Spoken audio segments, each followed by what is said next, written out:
बिस्मिल्लाहिर्रहमानिर्रहीम। अस्सलामु अलैकुम डियर स्टूडेंट्स, क्या हाल चाल है। उम्मीद करता हूँ आप लोग ठीक होंगे।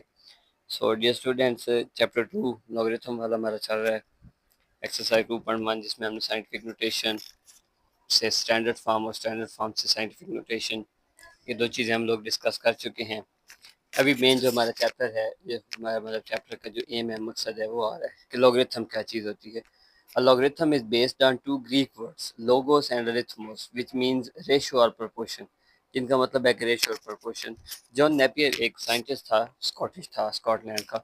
उसने जो वर्ड लॉगरिथम है वो इंट्रोड्यूस करवाया था, जो क्या है कि जो कम्प्लेक्स कैलकुलेशंस होती हैं उनको सिंप्लीफाई करके एक अच्छे अंदाज में कैलकुलेट करना। आंसर सेम आता है अगर आप उन्हीं कम्प्लेक्स को कम्प्लेक्स वे में सॉल्व करें, तब भी डायरेक्टली जिन्हें हम कहते हैं, या लॉगरिथम लेकर फिर सॉल्व करें, तब भी आंसर दोनों का सेम आएगा। अब जो लॉगरिथम है वो कहाँ कहाँ पे यूज़ होता है, मैथमेटिक्स में, साइंस, फाइनेंस और टेक्नोलॉजी वगैरह में। अब एक रियल नंबर है, उसको लॉगरिथम लेना है तो उसकी कोई ना कोई स्टैंडर्ड फॉर्म, कोई जनरल फॉर्म होगी। तो हमारे पास log b x is equal to y, जहाँ पर जो b है वो बेस है, x जो है वो रिजल्ट है जिसका हम लॉगरिथम ले रहे हैं, और जो y है वो एक्सपोनेंट फॉर्म में आ जाता है, जिसको हम logarithm of x to base b बोलते हैं। तो log b of x is equal to y है, तो उसको अगर हम एक्सपोनेंशियल फॉर्म में लिखेंगे तो जो बेस है वो बेस ही रहेगी, मतलब b की पावर बाय बन जाएगी और इज इक्वल टू x रहेगा।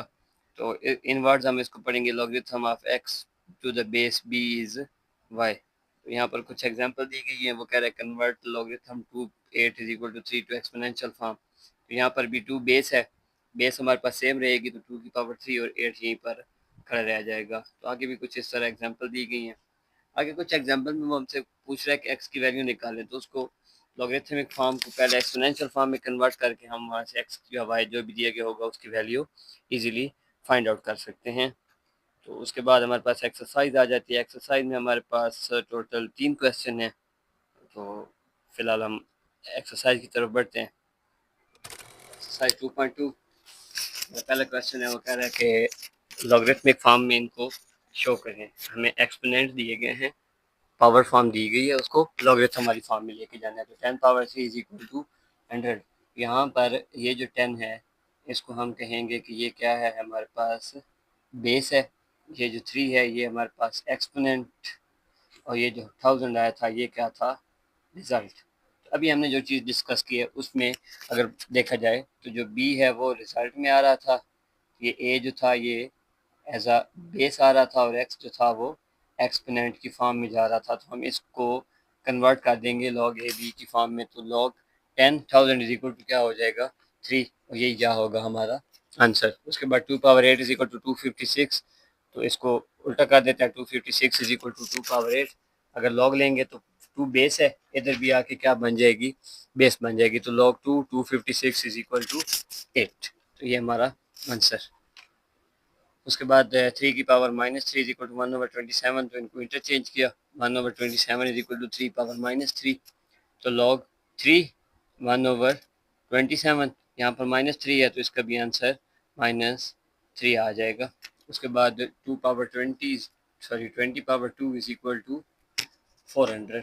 तो 400 सेम रहेगा इसी साइड पे, और 20 पावर 2 लॉग लेंगे तो 20 बेस है, तो बेस ही रहेगी। तो लॉग 2400 इज इक्वल टू 2 हो जाएगा। उसके बाद अगर हम नीचे वाला क्वेश्चन देखें तो वो है 16 पावर -1/4 इज इक्वल टू 1/2। तो 1/2 इज इक्वल टू 16 की पावर -1/4। अब हमने इसको क्या करना है, सिंप्लीफाई। तो लॉग 16 बेस ही रहेगी, 1/2 इज इक्वल टू -1/4, और ये क्या आ गया हमारे पास, आंसर आ गया। उसके बाद 11 स्क्वायर इज इक्वल टू 121। तो 121 is equal to 11 square, 11 base है, log 11 is equal to 121 is equal to 2, ये क्या आ गया हमारे पास आंसर। उसके बाद है p is equal to q power r। तो log q p is equal to r। अब मतलब ये फेमिलियर सी बात होगी, मतलब आसान सी चीज़ें हैं, हम इजीली इनको अंडरस्टैंड कर सकते हैं। उसके बाद 8वां question 32 power -1/5 is equal to 1/2। तो 1/2 is equal to 32 power -1/5, change कर दिया ना। तो ये बेस है, इधर आके बेस, इसका लॉग, और ये एक्सपोनेंट फॉर्म है तो ये एक्सपोनेंशियल इस है, तो ये इधर सेम ऐसे ही रहेगा। अब आगे जो क्वेश्चन है वो इनका उलट है, मतलब लॉग की फॉर्म में दिए गए हैं, हमने क्या करने हैं, एक्सपोनेंशियल फॉर्म में कन्वर्ट करना है। तो सबसे पहला क्वेश्चन है हमारे पास log 1 to 5 to the base 5 is equal to 3। तो ये log ले रहे हैं तो ये सेम रहेगा, बेस 5 है तो 5 की पावर 3 हो जाएगा, और यही हमारे पास क्या है, इसकी एक्सपोनेंशियल फॉर्म। उसके बाद है जी log 16 to the base 2 is equal to 4। तो यहाँ पर 16 बेस है, सेम रहेगी, हम उसको नहीं छेड़ेंगे, और जो 2 की पावर बन जाएगी 4। उसके बाद log 23 1 is equal to 0, तो 1 सेम रहेगा और 23 की पावर 0 हो जाएगा, 1 is equal to 23 पावर 0।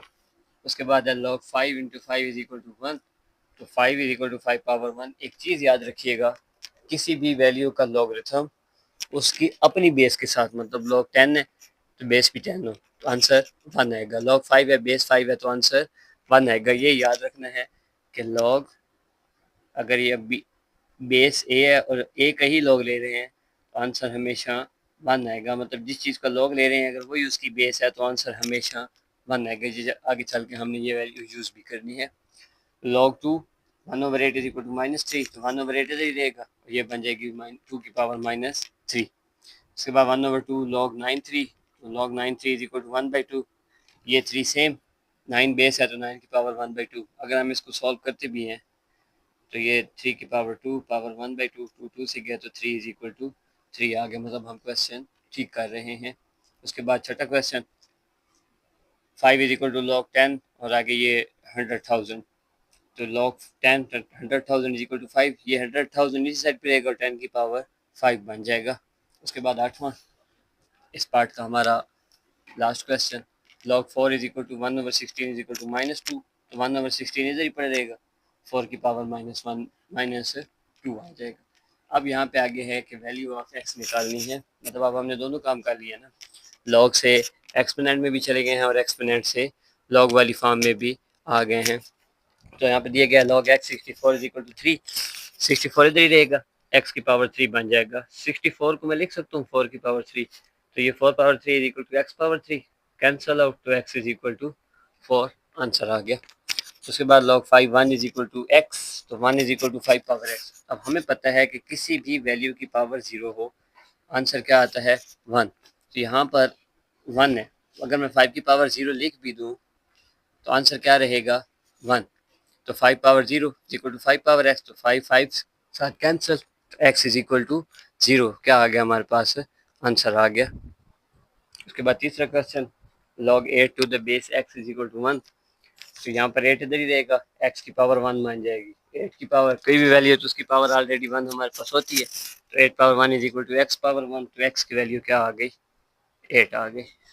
उसके बाद चौथा question log 10x is equal to -3, तो x इधर ही पड़ा रहेगा, 10 की पावर -3, 1/10 पावर 3 और वो हमारे पास होती है 1000, तो x इज इक्वल टू 1/1000 आ गया। उसके बाद पांचवा क्वेश्चन log x to the base 4 is equal to 3/2, तो x इज इक्वल टू 4 की पावर 3/2, 4 को लिखा जा सकता है 2 की पावर 2, तो ये 2 से कैंसिल, 2 की पावर 3 और 2 पावर 3 इज इक्वल टू 8 हमारे पास आंसर आ गया। उसके बाद log 2 1024 is equal to x। अब 1024 की अगर फैक्टराइजेशन की जाए तो वो हमारे पास बनती है 2 की पावर 10, ये 2 1 2 3 4 5 6 7 8 9 10, 2 की पावर 10 बने तो 1024 बनता है, और उधर 2 की पावर x है, बेस सेम हो गई तो पावर भी सेम रहेंगी, तो x इज इक्वल टू 10 क्या आ गया हमारे पास आंसर आ गया। यहाँ पर हमारी एक्सरसाइज 2.2 क्या होगी कंप्लीट होगी। नेक्स्ट लेक्चर में इंशाल्लाह 2.3 हम लोग कवर करेंगे।